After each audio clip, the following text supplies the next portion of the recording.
Hi friends, ಹೇಗಿದ್ದೀರಾ? ಎಲ್ಲರಿಗೂ Prisha and moms world ಚಾನೆಲ್ಗೆ ಸ್ವಾಗತ.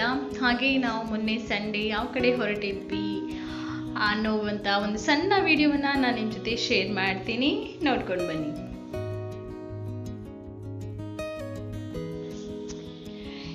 ನಾವು ಹೋಗಿರುವಂಥದ್ದು ನಮ್ಮ ಅತ್ತೆಯವರ ತಾಯಿ ಮನೆಗೆ. ಹಾಗೆ ಅಲ್ಲಿ ಅವರ ತಮ್ಮ ಕೂಡ ಇದ್ದಾರೆ, ತಮ್ಮನ ಹೆಂಡತಿ ಮಕ್ಕಳು. ಹಾಗೆ ಹೀಗೆ ಒಂದ್ಸರಿ ಹೋಗಿ ಬರೋಣ ಅಂತೇಳಿ ಹೋದ್ವಿ. ಅವರ ಮನೆಯ ಮುಂಭಾಗದಲ್ಲಿ ತೋಡು ಇದೆ. ತೋಡಲ್ಲಿ ಇವಾಗ ಮಳೆ ಅಲ್ವಾ, ಹಾಗಾಗಿ ತುಂಬಾ ನೀರಿದೆ.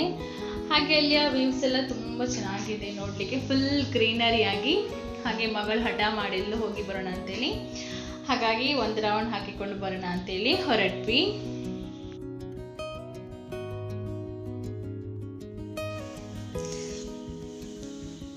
ನೋಡಿ, ಅಲ್ಲಿ ನನ್ನ ಮಗಳನ್ನ ಎತ್ಕೊಂಡು ಹೋಗ್ತಾ ಇದ್ದಾರೆ. ಅಲ್ಲಿ ನಡೆಯುವ ರೀತಿ ಇರಲಿಲ್ಲ, ಅಂದರೆ ಮಳೆಗೆಲ್ಲ ಫುಲ್ ದಾರಿ ಎಲ್ಲ ಹಾಳಾಗೋಗಿದೆ. ಅಂದರೆ ಒಂದು ಸಣ್ಣ ಪುಣಿ ಥರ ಇಟ್ಟಿರ್ತಾರಲ್ವ, ಅಷ್ಟೇ ಅಲ್ವಾ ಅದು ಪುಣಿ. ಅಂದರೆ ಸಪೂರದ ದಾರಿ ಇಟ್ಟಿರ್ತಾರೆ ಆ ಕಡೆ ಹೋಗೋದಕ್ಕೆ. ಅದೆಲ್ಲ ಮಳೆಗೆ ಒಂದು ಮರ ಕೂಡ ಬಿದ್ದು ಆ ದಾರಿ ಎಲ್ಲ ಹಾಳಾಗೋಗ್ಬಿಟ್ಟಿದೆ. ಹಾಗೆ ನಾವು ಆ ಕಡೆ ತೋಟದ ಕಡೆ ಹೋದ್ವಿ. ನಮಗೆ ಆ್ಯಕ್ಚುಲಿ ತಿಮರೆ ಬೇಕಿತ್ತು. ತಿಮರೆ ಅಂದರೆ ಬ್ರಾಹ್ಮಿ, ಅದು ಚಟ್ನಿ ಮಾಡಲಿಕ್ಕೆ ಬೇಕಿತ್ತು ನಮಗೆ. ಹಾಗಾಗಿ ಆ ಕಡೆ ಇದೆಯೇನು ಅಂತೇಳಿ ಹುಡುಕೊಂಡು ಹೋದ್ವಿ. ಬಟ್ ನಮಗೆ ಸಿಗಲೇ ಇಲ್ಲ ಅಲ್ಲಿ ತೋಟದಲ್ಲಿ. ಇವಾಗ ಅದು ಕೂಡ ಕಡಿಮೆ ಆಗಿದೆ. ಮೊದಲೆಲ್ಲ ಎಲ್ಲ ಕಡೆ ಈ ಗದ್ದೆ ಹತ್ರ ಎಲ್ಲ ತುಂಬ ನೋಡಲಿಕ್ಕೆ ಸಿಗ್ತಿತ್ತು ಬ್ರಾಹ್ಮಿ ತಿಮರೆ. ಅದು ತುಂಬ ಒಳ್ಳೆಯದು, ಚಟ್ನಿ ಕೂಡ ತುಂಬ ಟೇಸ್ಟಿ ಆಗುತ್ತೆ. ಹಾಗೆ ಅದನ್ನು ತಿಂದರೆ ಬುದ್ಧಿ ಶಕ್ತಿ ಅಂದರೆ ನೆನಪಿನ ಶಕ್ತಿ ಎಲ್ಲ ಜಾಸ್ತಿ ಆಗುತ್ತೆ ಅಂತ ಹೇಳ್ತಾರೆ. ನಾವೆಲ್ಲ ಸಂದಿರಬೇಕಾದ್ರೆ ಜಾಸ್ತಿ ಅದರ ಚಟ್ನಿಯನ್ನೇ ತಿಂತಾ ಇದ್ದದ್ದು, ಊಟಕ್ಕೆಲ್ಲ ಜಾಸ್ತಿ ಮಾಡ್ತಾ ಇದ್ರಲ್ಲ ಮನೆಯಲ್ಲಿ. ಹಾಗಾಗಿ ಇವಾಗಂತೂ ಅದು ಕೂಡ ನೋಡಲಿಕ್ಕೆ ಸಿಗ್ತಾ ಇಲ್ಲ ನೋಡಿ. ಇನ್ನು ಅದನ್ನೆಲ್ಲ ನಾವು ನ್ಯಾಚುರಲ್ ಆಗಿ ಅದೇ ಬೆಳೆಯೋದಿಲ್ಲ. ಇನ್ನು ಅದನ್ನು ಕೂಡ ತಂದು ನಾವು ಮನೆಯಲ್ಲಿ ಗಾರ್ಡನಿಂಗ್ ಮಾಡಬೇಕಾಗಬಹುದು, ಆ ಥರ ಆಗಿಬಿಟ್ಟಿದೆ ಇವಾಗ. ಆರ್ನೆಲ್ಲ ಮಿತ್ತು. ಹಾಯ್ ಚಿನಿ, ಒಂದಿಲ್ಲ ನಮ್ಮ ದಾದ ಕನ್ನಡ ಹೋಗ್ತೀನಿ. ತಿಮ್ಮರೆ ತಿಮ್ಮರೆ ತಿಮ್ಮರೆ ಇದೆ. ತಿಮ್ಮರೆ ಪಂಡ ದಾದ ಗೊತ್ತನ ದಾದ.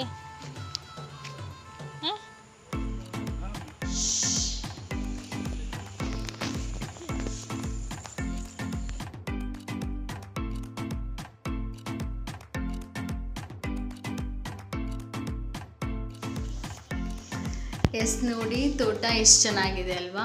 ನಮ್ಮದಂತೂ ಅಲ್ಲ, ಬೇರೆಯವ್ರ ತೋಟಕ್ಕೆ ಬಂದಿದ್ದೇವೆ. ನಮಗೆ ತಿಮರೆ ಅಂತೂ ಸಿಗಲಿಲ್ಲ. ನನ್ನ ಮಗಳಿಗೂ ಕೂಡ ಗೊತ್ತಿಲ್ಲ ತಿಮರೆ ಅಂದರೆ ಅಂತ ಹೇಳಿ. ಅಂದರೆ ಸಣ್ಣದಿರ್ಬೇಕಾದ್ರೆ ಎಲ್ಲಿದು ಒಂದು ಸರಿ ಏನೋ ರಸ ಏನೋ ಕೊಟ್ಟಿದ್ದೆ. ಆನಂತರ ಒಂದೆರಡು ಸರಿ ಚಟ್ನಿ ಮಾಡಿದ್ದೀವಿ.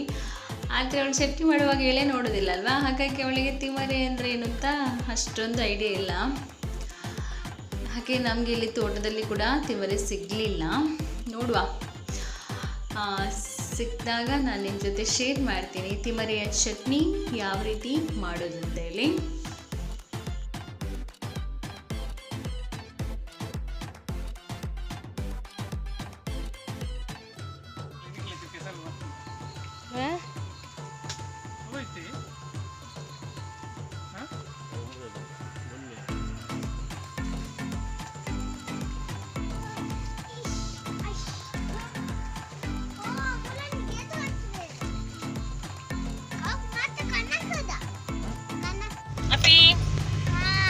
ಬೇಕು ನೋಡ ಓಪನ್ ಆಗ್ತೀನಿ.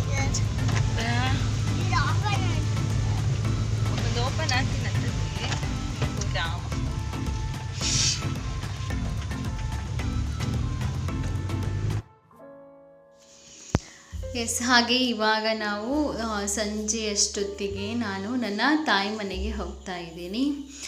ಆ್ಯಕ್ಚುಲಿ ನಾನು ಲಾಸ್ಟ್ ವಿಡಿಯೋದಲ್ಲಿ ನಾನು ನಿಮ್ಮ ಹತ್ರ ಹೇಳಿದ್ದೆ ನನಗೆ ಸಂಡೇ ತಾಯಿ ಮನೆಗೆ ಹೋಗ್ಲಿಕ್ಕುಂಟು ಅಂತೇಳಿ. ಅಂದರೆ ನನ್ನ ತಂದೆ ನಮ್ಮಿಂದ ದೂರ ಆಗಿ, ಅಂದರೆ ತಂದೆ ತೀರ್ಕೊಂಡು ಮೊನ್ನೆ ಸಂಡೆಗೆ 3 ವರ್ಷ ಆಯಿತು. ಹಾಗಾಗಿ ಸಿಂಪಲ್ಲಾಗಿ ಅವರ ಪುಣ್ಯ ಸ್ಮರಣೆ ಅಂದರೆ ಅವರ ನೆನಪಿಗೋಸ್ಕರ ಒಂದು ಸಿಂಪಲ್ಲಾಗಿ ಅಡುಗೆ ಮಾಡಿ ಅವರಿಗೆ ಬಡಿಸೋದಂತ ಹೇಳ್ತಾರಲ್ವ.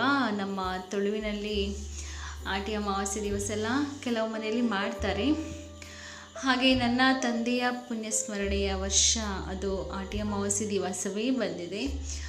ಹಾಗಾಗಿ ಈ ವರ್ಷ ಯಾರೂ ಇಲ್ಲ, ತಾಯಿ ಮನೆಯಲ್ಲಿ ಅಣ್ಣ ಒಬ್ಬನೇ ಇರೋದು. ತಾಯಿ ಕೂಡ ಇಲ್ಲ. ತಾಯಿಯನ್ನು ಕಳ್ಕೊಂಡು 13 ಇಯರ್ಸ್ ಆಗ್ತಾ ಬಂತು. ಹಾಗೆ ತಂದೆಯನ್ನು ಕಳ್ಕೊಂಡು 3 ಇಯರ್ಸ್ ಆಯಿತು. ತಾಯಿ ಮನೆಗೆ ಹೋಗೋದಂದ್ರೆ ಒಂಥರ ಬೇಜಾರಾಗುತ್ತೆ. ಅಂದರೆ ನಾವು ತಾಯಿ ಮನೆಗೆ ಹೋಗೋದಂದರೆ ಖುಷಿ ಇರಬೇಕಂದ್ರೆ ಅಲ್ಲಿ ತಾಯಿ ತಂದೆ ಎಲ್ಲ ಇರಬೇಕಲ್ವ. ನಾವು ಹೋಗಿ ನಮ್ಮ ಕಷ್ಟ ಸುಖಗಳನ್ನು ಶೇರ್ ಮಾಡಲಿಕ್ಕೆ ನಮ್ಮ ತಾಯಿ ಮನೆಯಲ್ಲಿ ನಮ್ಮ ತಂದೆ ತಾಯಿ ಇದ್ದರೆ ಎಷ್ಟೊಂದು ಖುಷಿ ಅಲ್ವಾ. ಬಟ್ ನಮಗೆ ಆ ಭಾಗ್ಯ ಇಲ್ಲ. ಫೈನಲಿ ನಾವು ತಾಯಿ ಮನೆ ಹತ್ತಿರ ರೀಚ್ ಆದ್ವಿ.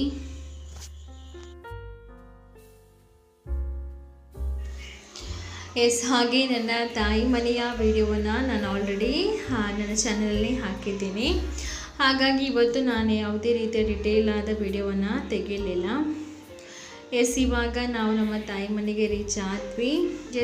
ಹಾಗೆ ನಮ್ಮ ತಂದೆಯವರ ಪುಣ್ಯ ಸ್ಮರಣೆ ದಿವಸ ಆದ ಕಾರಣ ಹಾಗೆ ಸಿಂಪಲ್ಲಾಗಿ ಒಂದು ಅಡುಗೆ ಮಾಡಿ ತಂದೆಯವರಿಗೆ, ಇವರೇ ನೋಡಿ ನಮ್ಮ ತಂದೆ ಹಾಗೂ ತಾಯಿ, ಹಾಗೆ ಮಾಡಿರುವಂಥ ಅಡುಗೆಯನ್ನು ಬಡಿಸುವಂಥ ಒಂದು ಶಾಸ್ತ್ರ ಥರ ಮಾಡ್ತಾರೆ ವರ್ಷಕ್ಕೆ. ಹಾಗೆ ಅದನ್ನು ಮಾಡಿದ್ವಿ. ಅದರ ವಿಡಿಯೋವನ್ನು ನಾನು ತೆಗಿಲಿಕ್ಕೆ ಹೋಗಲಿಲ್ಲ. ಹಾಗೆ ನನ್ನ ಈ ಸಿಂಪಲ್ ಬ್ಲಾಗನ್ನು ಇಲ್ಲಿಗೆ ನಾನು ಎಂಡ್ ಮಾಡ್ತಾ ಇದ್ದೀನಿ. ನಿಮಗೆ ಈ ವಿಡಿಯೋ ನಿಮಗೆ ಇಷ್ಟ ಆಗಿದ್ದಲ್ಲಿ ಒಂದು ಲೈಕ್ ಕೊಡಿ, ಹಾಗೆ ಶೇರ್ ಮಾಡಿ. ಹಾಗೆ ಯಾರೆಲ್ಲ ನನ್ನ ಚಾನಲನ್ನು ಇನ್ನೂ ಕೂಡ ಸಬ್ಸ್ಕ್ರೈಬ್ ಮಾಡಲಿಲ್ವೋ ದಯವಿಟ್ಟು ನನ್ನ ಚಾನಲನ್ನು ಸಬ್ಸ್ಕ್ರೈಬ್ ಮಾಡಿ. Thank you.